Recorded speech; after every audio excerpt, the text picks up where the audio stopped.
the product that most crypto protocols are selling is volatility, right? This narrative of like high drama or whatever. But I take a very radically different approach. I think that ultimately blockchain technology is accounting software, and accounting software at its best should be deeply, deeply boring.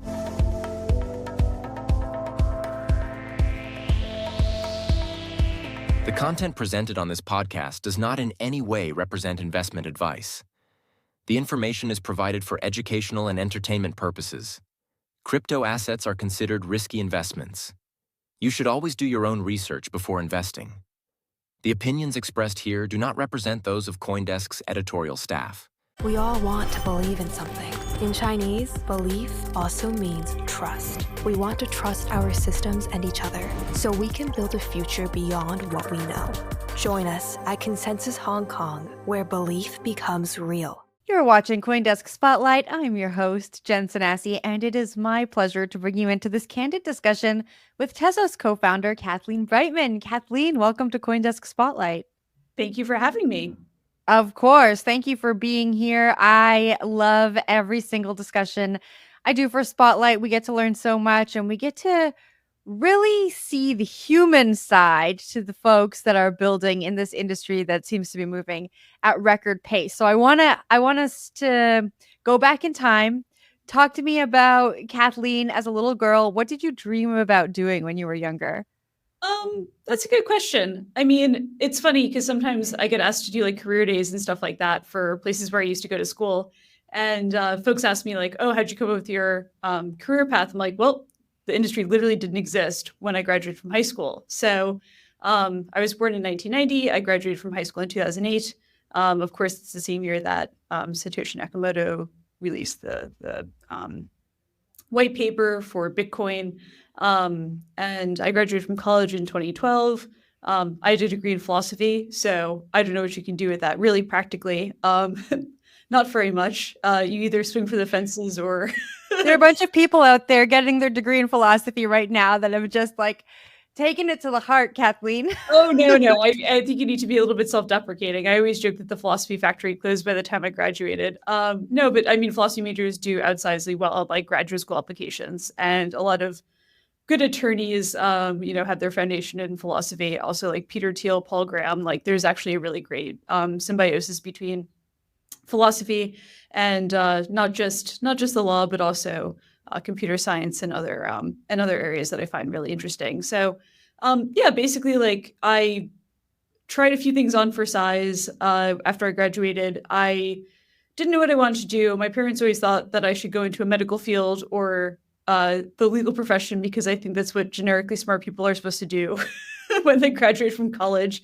But for whatever reason, I didn't want to do any of that. So I wound up working at a venture capital firm for the first year out of school. I was helping turn around a company that was, turnaround-less. And then I went to a hedge fund, and then I went into consulting. So I really hit the trifecta of generically respectable yuppie professions in quick succession. So yeah, that was more or less what I was doing. But in the background, I had been dating and then got married to my co-founder, Arthur. And Arthur is kind of an interesting cat in the sense that he's a true engineer's engineer. And he was really early to some of the thinking that led to the sort of experimentation that led to cryptocurrencies, right? So he was subscribed to the cryptography mailing list really early on. One of the few times where I ever heard him curse in his native French was when he found a draft in his emails saying, this Bitcoin thing looks cool, should check it out when it comes out from 2008. And so he was really early to the scene. So I kind of knew about Bitcoin a lot earlier than most other people. And I thought it was a cool and provocative idea.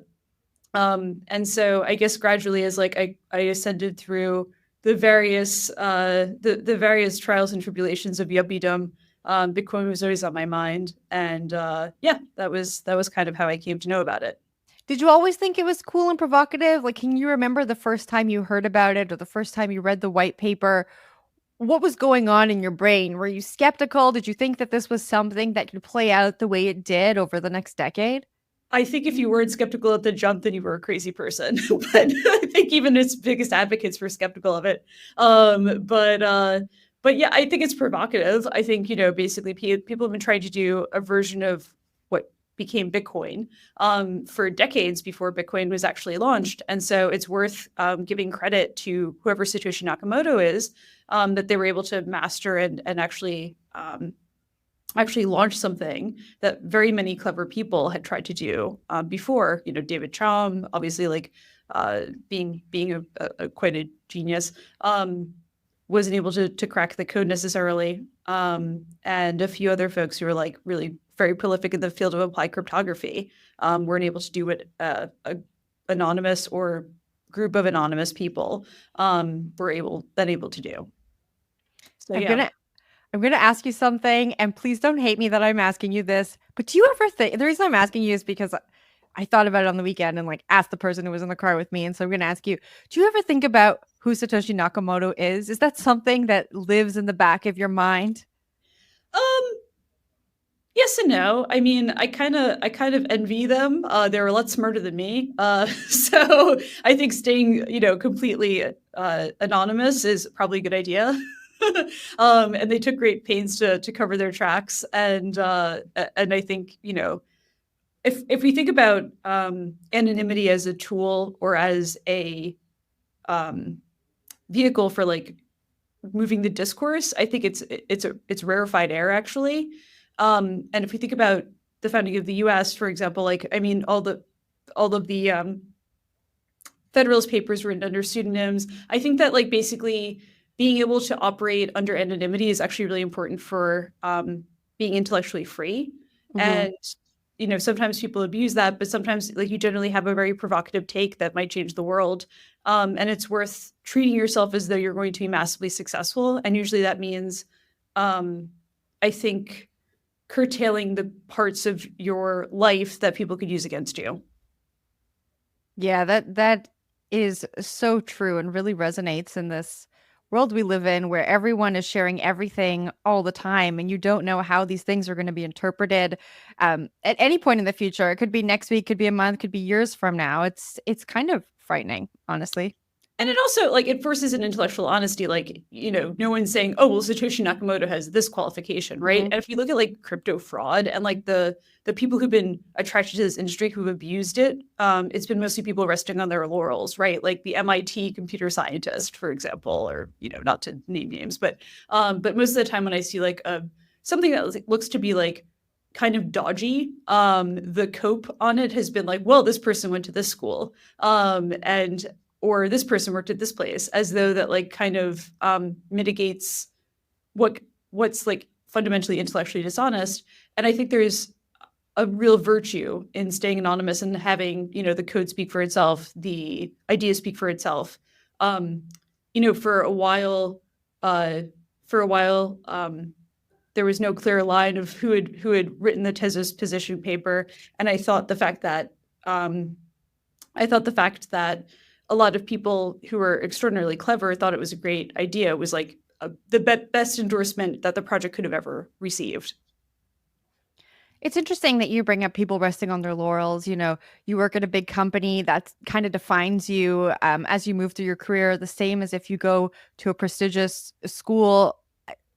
Given what you've just told me, how do you apply that when you are looking at folks to work with or to bring onto your team? Like, what are the qualities you look for? If you look at the original sort of Tezos developers, a lot of them came from academic computer science and were more driven by passion for the programming language that the blockchain was written in, which is OCaml, which kind of comes out of French academia anyway. So like, but it's also used by Jane Street Capital and a few other like really big hedge funds and like really prestigious, well-run companies. So that's its own sort of selection effect. You get people who are like really proud of what they do and proud of how they execute. And then they execute well. Like it's not a coincidence, right? And as opposed to like people who like would take a weekend class and say, now I'm a Solidity developer. Now I develop blockchain. Like my biggest, I guess, red flag is when people use blockchain as this like abstract or uncountable. It's like, no, you're an engineer and you happen to know about blockchain technology. You have to give me an example. I need an example of this red flag. Like when you see it, what is the red flag that you're imagining in your head? Oh, when someone says like, oh, I'm not familiar with blockchain, as though it's this like abstraction, like, no, you're not familiar with the technology, and that's fine. Basically, it takes about a week or two to like become acclimated to that. It's not like some secret, it's not some secret sauce that we've just come up with. It's a protocol like any other. And so I think one of the reasons that the engineering culture around Tezos is extraordinarily strong is like, it selects for good engineers, and that should be the end discussion. But there's this hang up that people have, I think, because the folks early to the industry decided that it would become an industry, and then they decided to like rubber stamp things and do like code camps and whatnot to get very lazy. Is that they did pattern association instead of like raw talent filtering. Well, I want to dive even deeper into Tezos right now because for folks who don't remember, you raised an insane amount of money. I think over $230 million, one of the largest ICOs ever in 2017. At one point, it was seen as the most promising smart contract blockchain project. Then it went a little bit quiet. There were a few challenges that were reported in the headlines that you had to go through. But talk to me a little bit about what's been going on since 2017 to now. Yeah, I mean, so I didn't raise the money. A Swiss nonprofit raised the money through a fundraiser, and it went to like this dude who basically tried to sequester it and use it for his own personal gain. However, he was replaced ages ago, ancient history. The blockchain was launched in 2018. 30,000 people participated in the Tezos fundraiser in 2017. It's, grown as a network. At the core of Tezos is the observation that Bitcoin lacks a formal mechanism to upgrade itself. Tezos has upgraded, 15 times in the last few years that it's been launched. Most of the upgrades have been related to making the technology faster. More recently, in 2023, the developers demonstrated that the blockchain network was able to handle 1 million transactions per second using multiple rollups. The goal with the new program that the engineers are working towards, Tezos X, is to have 1 million transactions per second in a single rollup, so making it more efficient and more susceptible to composability. So the idea has always been like being on the bleeding edge of technology. So Darwin wrote that it wasn't the strongest that would survive. It was actually the most inclined towards change. And that's very much in the philosophy of Tezos. It's basically like, how do you get the best technology? How do you make this more seamless? For better or for worse, that isn't actually what the industry has rewarded. So I think, the product that most crypto protocols are selling is volatility, right? This narrative of like high drama or whatever. But I actually take a very radically different approach. I think that ultimately blockchain technology is accounting software, and accounting software at its best should be deeply, deeply boring. So when I go in a cab or whatever, and the driver's trying to make conversation with me, and maybe I'm a little bit tired and I want to kind of kill it in the bud, I say I work in open source accounting software. And obviously, when I want the conversation to carry on, I say I work in cryptocurrency. So one of them inspires a bit more ire and a bit more, I guess, provocation than the other. And I think that it's a tragedy that the industry has been locked in a speculative bubble for the last few years, because really there's no premium on boring tech, but there should be in the long run. I want to talk a little bit about how Tezos remains competitive in today's landscape, but I want to touch on something that you just brought up there. So back after the ICO, you mentioned it a tad there. There were several reports of, infighting over control, funds, code, etc. Anyone who wants to know about that can go back and look at what happened then. But for you, when you look back at that time or when you reflect on that time, what do you take away from it? I mean, it wasn't infighting because I wasn't in the foundation.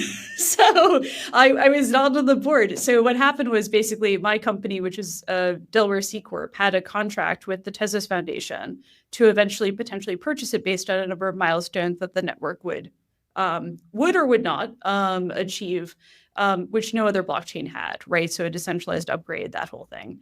And this guy, who is the president of the foundation, basically saw the money go into the foundation and decided that it would be better spent trying to resuscitate his startup. And so there's a saying that might wakes right. And it's not a nice saying. It's not like a rallying call. And it's like, as a good, red-blooded American, you don't really believe in that. You believe in the little guy. But in effect, that's what he did. He used the press as a way to make an allegation that I was both secretly trying to control a Swiss nonprofit, but also that the network would never launch because he was fighting with me, which itself has an inherent contradiction, right? So that was the allegation. It stymied development for like 2 months, but the guy was basically like, I think he's seriously mentally ill. And so that was that. But basically it became like a topic because he would feed lines to this like extremely gullible reporter, and she would just run headlines. But eventually, obviously the whole thing was clarified through basically a massive Wired feature in 2018, right before the network launched. What do you take about that time, if anything, into consideration as you move Tezos forward?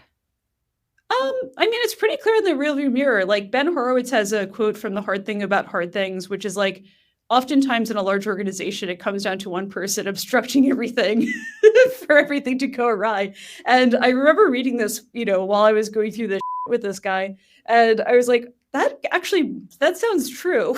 And so the second the guy was removed in like February of 2018, like the train started running on time. And, granted, like all the developers had still been working on the project, so on and so forth, through the months that he was being a bastard. But like, what are you going to do? Like, it's like, it's kind of like being angry at a dog for like not doing your accounting. It's like, well, why'd you expect the dog to do it in the first place, you dummy? So, I mean, the guy turned out to be like seriously ill. And like, we've seen a few of these, like, Tezos isn't exclusively the only crypto project that's had like a foundational person to the project go batshit crazy. It's just the most publicized because he was stupid enough to go to the press and try to like give his angle on it. And so we had to fight fire with fire, unfortunately.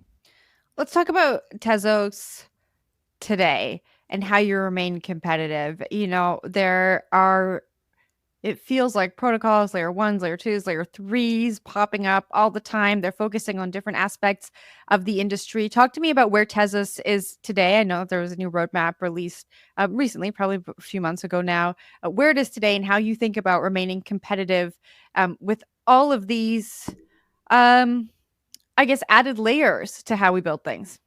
Yeah, it's a noisy industry. And as I said, its main market is for volatility. So like being the no drama llama in that space is like, it's tough. But I think, at the end of the day, if you do see mass adoption of this technology, broadly speaking, it's not going to go to the people who like overpromise and underdeliver systematically. It's going to go to the place that has high throughput, low fees, and like a genuine sense of distribution. So, right, like, so you can't just like go to one person and say like, nope, this is down today.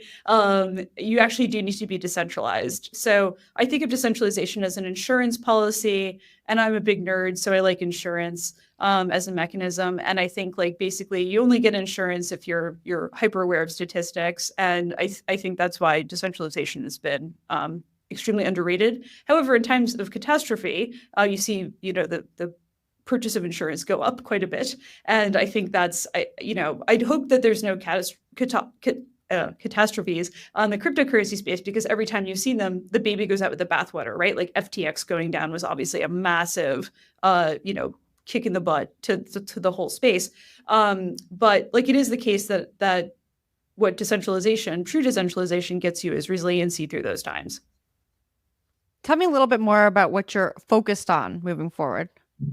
Oh, geez. I mean, for me, as much as I can, like get talented people into working on Tezos, like it's a very noisy industry. It doesn't tend to attract like the best people because it's a grossly overcapitalized industry, right? So like it's very distortive, and being able to get good folks in and like retain that talent is tough. And then also being able to like call losers as well is tough, because you could have people who have like a gold-plated resume, very patrician, seemingly have everything going for them, but then they flame out because like crypto is so online, right? And it's such a different beast that they don't know what to do, and they sort of like fail for the first time in their lives. And that's also like the flip side of that. Like, you know, getting good talent in is tough, but then like filtering for the grit and tenacity and onlineness that this requires is a separate kettle of fish entirely, which if you had asked me, you know, I had this very there was a very modest team that was working for the foundation when Tezos launched. And if you had asked me like what the greatest hope I had for the foundation's massive treasury was when the blockchain launched and everything was kind of clear, be like, oh wow, well, you know, you could pretty much get the best talent in the world. Well, it's not even that you could get the best talent in the world. It's like you have to do and then like upskill them into like crypto craziness. And I've seen some like very respectable people have their brain like basically broken by this, because it's just so online, it's so vitriolic. I think that's like what you don't expect when you're just purely doing this like more from an ideological perspective. Talent aside, what do you think the biggest obstacle is in your way? I mean, it's a very noisy industry, right? Mhm. And like, what does it take to actually break through? Over promising and under delivering. Like, how does FTX get from complete obscurity to being the largest exchange or near the largest exchange? Like, fraud. That's the path they took. So, and obviously, like a lot of the biggest players in the space have like had some air of some stain on them from like cutting corners really early on. Maybe it's arrogance, maybe it's like naivete, but like for better or for worse, the Tezos project has been much more conservative in the way that it holds itself. And I'm talking about the general ethos, but also the foundation, also like the community members. Like it's a much more like it's a much more quiet and reserved group. And I just think like fundamentally that's at odds with the tone of the network, the ecosystem right now. I want to reflect on another thing from the past. In 2020, I believe it was, there was that settlement and the 3-year long court battle over the ICO. I believe $25 million went back to participants who lost their money and their lawyers.